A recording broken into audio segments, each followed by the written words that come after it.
ปิดเจ้าสบายดีอีกเทื่อนึงเนาะพบกันอีกแล้วเนาะมื้อที่1ก็พบมื้อที่2ก็พบเนาะก่อนอื่นหมดเนาะก็ข่าวเนาะสบายดีแล้วก็เฮียนบรรดาแขกบรรดาทานเนาะที่ว่ามาจากทางลาวแล้วก็ทางญี่ปุ่นเนาะและอีกอย่างนึงก็ขอเฮียนบรรดาแขกบรรดาทานเนาะที่ว่าได้เข้าร่วมเนาะพิธีการวางแสดงห้องสมุดของพวกเขามื้อนี้เนาะฉะนั้นถือว่ามื้อนี้เนาะข้าพเจ้าตั้งหน้าห้องอ่าน33เนาะมสหินเพิ่มขึ้นมานำเสนอเนาะเกี่ยวกับตารางแนวความคิดเนาะที่ว่าจะใช้เข้าในชั่วโมงเรียนเนาะซึ่งที่ว่าวิชาที่ว่าข้าพเจ้าจะขึ้นมารายงานนี้เนาะว่าแม่นวิชาวรรณคดีเนาะสันม7แล้ววันนี้บทที่ว่าข้าพเจ้าเลือกเนาะว่าแม่นจะอยู่ในภาคที่1เนาะชื่อภาคแม่นวรรณคดีสมัยปัจจุบันบทที่7เนาะหัวบทหอมกลิ่นจำปาเนาะแต่งโดยพ่อห่วงสบา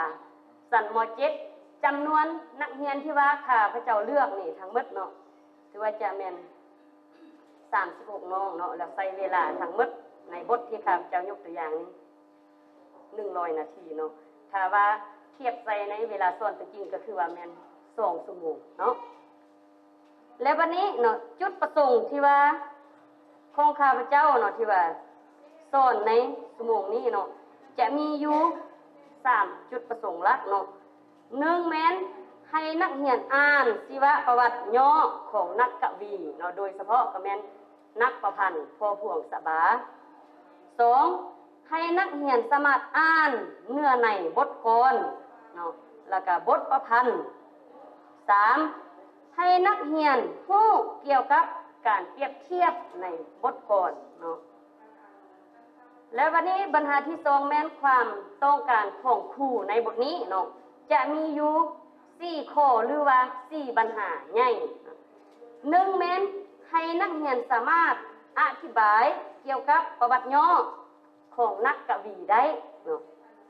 2ให้นักเรียนสามารถอธิบายเนื้อในของบทกลอนบทประพันธ์ได้3ให้นักเรียนสามารถเนาะรู้วิธีการเปรียบเทียบเนาะในบทกลอนบทที่7นี้ได้เนาะ4สร้างนิสัยมักฮักบทกลอนแล้วก็บทเรื่องต่างๆได้แล้ววันนี้ปื้มที่ว่าข้าพเจ้านำใส่เนาะที่ว่าก่อนจะได้มาเป็นบทสอนหรือว่าบทที่ว่านำใส่ในการเรียนในบทนี้เนาะก็ถือว่ามีหลายอย่างเนาะที่ว่านอกจากที่ว่าข้าพเจ้าเลือกเนาะมี5หัวแล้วแต่ว่าสิ่งที่ว่าสำคัญขาดบ่ได้เนาะก็คือปัญหาที่1นี่เนาะที่ว่าแม่นจะมีเนาะปื้มหลักสูตรสั้นมัธยมตอนปลายนี่เนาะปัญหาที่1และวันนี้อันที่2เนาะก็คือว่าได้มาจากปื้มคู่มือเนาะวรรณคดีสั้นม.7แล้วอันที่3ก็คือปื้มแบบเรียนวิชาวรรณคดีสั้นม.7อันนี้เอิ้นว่าแม่นหลักสูตรเนาะบัดนี้ปื้มที่ว่าเอาอยู่ในห้องสมุดเนาะเข้ามาแทรกซ้อนอยู่ในโมงเรียนในชั่วโมงนี้เนาะก็คืออันที่1นี่แม่นปื้มตีความหมายเนาะอันนี้จะแม่นปื้มตีความหมายเนาะจากห้องอ่านของพวกเราเนาะแล้วอันที่2ปื้มหัดแต่งตัวจริงเนาะหรือว่าบทหัดแต่งตัวจริงเนาะอันนี้แม่นปื้มหัวที่2ปื้มหัวที่3เอิ้นว่าแม่นหอมแผ่นดินลาวเนาะแล้วปื้มหัวที่4เนาะก็คือจะมีปื้มคำพยาหรือว่าสุภาษิตเนาะแล้วหัวที่สุดท้ายที่ขาดบ่ได้เนาะก็คือจะแม่นปื้มกาบก่อนจากอัตตปือเนาะ และวันนี้วิธีการนำไส้เนาะปื้มของข้าพเจ้าเนาะถือว่าอันที่หนึ่งปัญหาที่หนึ่งหมายความว่าแม่นครูจะอธิบายบทเรียนเนาะถือว่าให้นักเรียนว่าอธิบายว่าที่หนึ่งนี่บทที่เจ็ดนี่เนาะคำว่าหอมกินจำปานี่เนาะมันมีความหมายแนวใดเนาะแล้วก็วันนี้ที่สองแม่นให้นักเรียนรู้วิธีเลือกปื้มเนาะปื้มที่ว่าอาจารย์เอามาใส่ในสโมสรนี้มันมีความเกี่ยวพันกันแนวใดกับบทเรียนเนาะจะใช้เวลาอยู่10 นาที หลังจากนั้นเนาะถือว่าข้าพเจ้าก็ได้แบ่งนักเรียนทั้งหมดนี่ออกเป็น4 กลุ่มเนาะจะตกอยู่กลุ่มหนึ่งละ9 คนโดยใช้เวลา5 นาที แล้ววันนี้กลุ่มที่1เนาะเอิ้นว่าให้นักเรียนอ่านปืมตีความหมายเนาะที่ว่าข้าพเจ้าได้ยกไปเมื่อกี้นี้เนาะแล้วกลุ่มที่2ให้อ่านปืมที่ว่าหอมแผ่นดินลาวเนาะกลุ่มที่3แม่นให้อ่านปืมคำพญาสุภาษิตกลุ่ม4แม่นให้อ่านปืมที่ว่ากาบก่อนจากอัตตปือเนาะทั้งหมดนี่เนาะเอิ้นว่าแต่กลุ่ม1ฮอดกลุ่ม4นี้ใช้เวลา25 นาทีเนาะทั้งหมดอันที่3หลังจากที่ว่านักเรียนเนาะได้ค้นคว้าอ่านแล้วก็ให้นักเรียนหันสรุปเนื้อในใส่เจ AC หรือว่าปึ้มเขียนเนาะใช้เวลาอยู่ที่10 นาทีแล้วหลังจากนั้นเนาะให้นักเรียนต่างหน้ากลุ่มขึ้นมารายงาน4 กลุ่มกลุ่ม1 10 นาทีทั้งหมดจะใช้เวลาอยู่40 นาทีแล้วหลังจากนั้นบรรทัดสุดท้ายเนาะหลังจากที่ว่านักเรียนรายงานแล้วครูก็ได้สั่งรวมเนื้อในของแต่ละกลุ่มโดยย่อคืนเนาะเอิ้นว่าใช้เวลา10 นาทีหลังจากนั้นเนาะที่ว่าข้าพเจ้าได้ไปนำใช้เนาะในนักเรียนตัวจริงนี่ถือว่าแม่นเหมาะสมกับ5 รายการของรายการกวดกาของเฮาเนาะเอิ้นว่าแม่นนักเรียนให้ความที่ว่าม่วนซื่นให้ความร่วมมือยักมู่ยักเงียนหลายขึ้นเนาะเอิ้นว่าแม่นเหมาะสมกับ5 รายการนี้เนาะแล้วสำหรับเนาะการขึ้นนำเสนอของข้าพเจ้าเนาะเอิ้นว่าแม่นมาฮอดนี้ก็สิ้นสุดเพียงเท่านี้เนาะแต่ว่าจะเสนอคืนโดยยอดอีกน้อยนึงเนาะเพราะว่าบางอาจารย์จะคิดว่าโอ้เป็นหยังเนาะเวลาเพียงแต่2 ชั่วโมงคือเลือกปึ้มลายหัวแท้ก็ย้อนว่าบรรหารักของเฮาเนาะที่ว่าอยากให้นักเรียนได้อ่านปึ้มในห้องสมุดนั่นหลายๆหัวแล้วให้นักเรียนรู้ว่าแต่ละหัวนี่นะเนาะยกตัวอย่างว่าบทกาบก่อนหอมกินจำปาทุกคนลาวเกิดอยู่ในบนแผ่นดินดอกจำปาเนาะเพราะว่าสัญลักษณ์ของเราเป็นดอกจำปาครับเจ้าหญิงตัดสินใจเอาซื้อบทที่7แล้วก็หอมกินจำปาเนาะเพราะว่าคนลาวทุกคนมีความฮักหอมประเทศชาติของตัวเองเนาะแล้ววันนี้หลังจากนั้นเนาะนักเรียนก็โอ้เนาะก็เข้าใจว่าเอาบทก่อนกับบทแต่งตัวจริง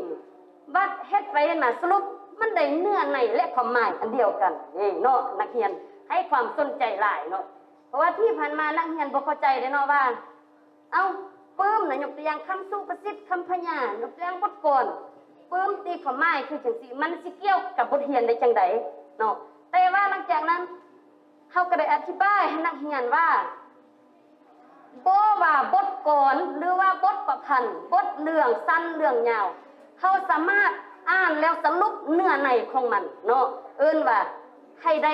ใจความของมันคือกันแล้วนักเรียนก็จริงมันสนใจเนาะโอ้เขามาอ่านได้เนาะว่าปื้มอันนี้แต่ว่านอกจากนี้ก็ถือว่ายังมีหลายๆหัวเนาะที่ว่าปื้มที่ว่าสามารถนำใส่เข้าในบทที่7ได้เนาะแต่ว่าถ้าว่ามีการเสนอของข้าพเจ้าเนาะมีข้อใดที่ว่าผิดพลาดเนาะเพราะว่าผู้ที่ว่านั่งร่วมอยู่นี่บางทีอาจารย์สอนวรรณคดีสันหมด7ก็จะมีเส้นเดียวกันเนาะถ้าว่าโอ้บทของอาจารย์นี่ที่ว่ายังยากแนะนำเสนออีกว่าเฮ็ดแบบนี้มันจะดีบ่เนาะที่ว่าข้าพเจ้าก็จะยอมเนาะฟังแล้วก็จะเอาความคิดเห็นของแต่ละอาจารย์นี่ไปปรับปรุงเนาะเฮ็ดให้บทสอนของเรานี่สมบูรณ์ขึ้นกว่าเก่าเนาะขอขอบใจอาจารย์เนาะก็ก่อนอื่นก็เรียนที่ประชุมอีกครั้งนึงเนาะท่านข้าพเจ้าเนาะ ขอประกอบให้อาจารย์นาราแสงพรแสงมณีพรเนาะเว้าบ่ถูกชื่อกันเนาะท่านที่ว่าเราเว้ามาเนาะที่ว่าเลือกปึ้มเข้ามานั้นก็ถือว่าก็เฮ็ดดีนํเนาะแต่ว่ายังมีบางจุดอยากให้เพิ่มเขาอีกน้อยนึงเนาะอันน่ะซอกปึ้มเกี่ยวกับดอกไม้เนาะที่ว่ามาให้นักเรียนเบิ่งอีกว่าดอกไม้ท่านรู้ความหมายของดอกไม้เจ้าการดอกไม้แล้วให้เขาเจ้าเทียบได้ว่า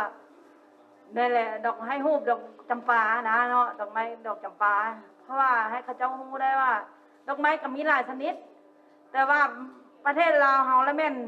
เอาดอกไม้อันน่ะประจำชาติแล้วมันดอกจำปาเนาะอันนั้นนี่ว่ามันประกอบอยู่ในบทปึ้มแต่ว่าเฮาซอกบทนอกอีกจากบทเรียนเฮาน่ะมาเพิ่มเขาอีกท่านมีการเปรียบเทียบถือว่าได้แล้วเนาะเพิ่มเขาอีกแล้วก็อธิบายให้เขาเจ้ารู้ว่าดอกไม้อันสำคัญของหมู่มันเป็นดอกจำปาเนาะที่ว่าเป็นเอกลักษณ์ของชาติลาวเฮามันดอกจำปาเนาะแล้วมันมีความหมายสำคัญเปรียบเทียบระหว่างคนลาวเนาะให้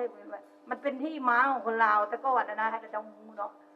ว่าแตะกอนเป็นคนปลูกจำปานี่ก่อนหมู่เนาะหลังจากสร้างบ้านตั้งเรือนเป็นคนปลูกจำปาก่อนหมู่ท่านแนะนำเขาเจ้าให้รู้อยู่ในบทเรียนแล้วมีการเปรียบเทียบการหักหอมประเทศชาติกินหอมเข้ามาเนาะท่านขอบใจขอประกอบแล้วนะเนาะเอาอาจารย์สวยคือว่าท่านอื่นอยากประกอบให้เราอีกกับประกอบเนาะอาจารย์มาตารางให้สองอาจารย์นาราคา12มาบ่ประกอบให้เราได้อาจารย์มาคดีเนาะเพิ่มเขามันบอกเป็นอย่างเพิ่มเขาให้เพื่อว่าเอามานำเข้าอีกเนาะเพิ่มเติมหน่อยนึงเนาะสำหรับบทวรรณคดีม .7 เนาะถือว่าเฮาเว้าเกี่ยวกับบทกลอนหอมกลิ่นจำปาเนาะแล้วสังเกตเห็นว่าที่เฮาลงจุดประสงค์ว่าให้นักเรียนอ่านเนื้อในของบทกลอนและบทประพันธ์เนาะตรงนี้ถ้าว่าเฮาสอนตัวจริงสำหรับนักเรียนเขาจะมีความสับสนหรือบ่เนาะเพราะว่าบทกวีกับบทกลอนนี่ไม่อันเดียวกันอยู่แล้วเนาะแต่ว่าบทประพันธ์นี่มันจะเป็นบทเรื่องหรือว่าเป็นบทเขียนเนาะเพราะฉะนั้นเวลาเราเอามาใส่กันแบบนี้จะเห็นให้นักเรียนสับสนหรือบ่เนาะถ้าว่าเป็นไปได้เฮาก็บทนี้เฮาเว้าเกี่ยวกับบทกลอนเฮาอาจจะเอาแต่บทกลอนมาเน้นให้นักเรียนได้บ่เนาะแล้วอีกจุดนึงคือเฮาเว้าเกี่ยวกับบทกลอนหอมกลิ่นจำปาเวลานี้จุดหลักของเฮาก็คือเว้าถึงดอกจำปาเนาะที่มีความสำคัญต่อประเทศชาติของเฮาเนาะแล้วลักษณะที่การที่เฮาเอาปื้มมาประกอบเฮาอาจจะหาบทกลอนที่มันเกี่ยวข้องกับดอกจำปาหรือบทเพลงก็ได้เนาะที่มันเกี่ยวข้องกับดอกจำปามาใส่เพิ่มเติมจะเฮ็ดให้นักเรียนนั้นมีความกระตือรือร้นหรือว่าเข้าใจดอกจำปาหลายขึ้นเนาะตัวอย่างว่าบทเพลงหอมเนี่ยก็จำปาเมืองลาวน่ะเนาะตัวนั้นก็ถือว่ามีความสำคัญคือกันเนาะเพราะว่าอยู่ในปื้มห้องสมุดของก็มีแม่นบ่เนาะเฮาก็สามารถเอามาเข้าได้เนาะก็ขอประกอบนำซ้ำนั้นเลยเนาะขอบใจสบายดีเนาะเจ้าผู้ดีอาจารย์ชิโมดะจากญี่ปุ่นเนาะเพิ่นมีคำถามว่าผู้ดีเพิ่นได้ยินว่านั่นตอนอาจารย์รายงานเนาะหรือว่าการประกอบคำเห็นได้ว่าดอกจำปานี่เป็นดอกไม้ประจำชาติของลาวเฮาเนาะเพิ่นจะขอถามว่าคือดอกจำปานี่เนาะเวลาอยู่ในลาวเฮามีฤดูกาลดอกจำปาบ่หรือว่ามันบานตลอดปีบ่หรือว่ามันบานแต่ช่วงระยะปีใหม่ลาวบ่เจ้าดอกจำปาเนาะตัวที่ว่าทางอาจารย์เพิ่นถามเนาะเอิ้นว่าแม่นดอกจำปานี่เป็นมีบุญดอกจำปาบ่เนาะก็อยู่บ้านเฮาก็ถือว่ายังแม่นเลยยังบ่ทันมีเนาะแต่ว่าโดยเฉพาะอันนี้แม่นเขาใส่เนาะว่าดอกสัญลักษณ์นี่เช่นว่าเขาใส่เขาได้หลายๆงานเนาะเช่นว่าบุญเนาะเขาจะเอาดอกไม้ไปประดับเนาะแต่ว่าเขาจะเฮ็ดดอกจำปาแท้ๆเป็นบุญดอกจำปาคือสงกรานต์นี่จะบ่มีเนาะแต่ว่าทุกคนเฮานี่ถือว่าโดยเฉพาะอันนี้เพิ่นใส่ประดับเนาะทางส่วนสาธารณะบ่จังซี่เนาะใครเฮาฮู้ว่าโอ้อันนี้ดอกไม้นี่อยู่ลาวนี่มันงามโอ้ย้อนหยังเขาจึงปลูกหลายเนาะบางทีต่างประเทศเพิ่นจะให้ความสนใจเด้เนาะก็ย้อนว่าดอกไม้หรือว่าดอกจำปานี่แม่นดอกประจำชาติของเฮาเนาะอันนี้ จะอย่างอันนี้เนาะถือว่าอันตามที่ว่าสังเกตเนาะแต่ละก๊กมันจะบ่คือกันเนาะแต่ว่าบางก๊กนี่ถือว่าบ้านตลอดก็มี แต่ว่าส่วนหลายนี่จะบ้านเป็นฤดูเนาะบางก๊กนี่เช่นว่าดอกจำปีนะเนาะอยู่อันบ้านหั่นน่ะสีแดงหั่นน่ะเนาะแต่ว่าดอกจำปาแต่ว่าดอกสีแดงเนาะ บ่แม่นดอกจำปีดูว่าเห็นบ้านตลอดเนาะแต่ว่าบางต้นกับบ้านเป็นฤดูเนาะจะบ่คือกันเนาะ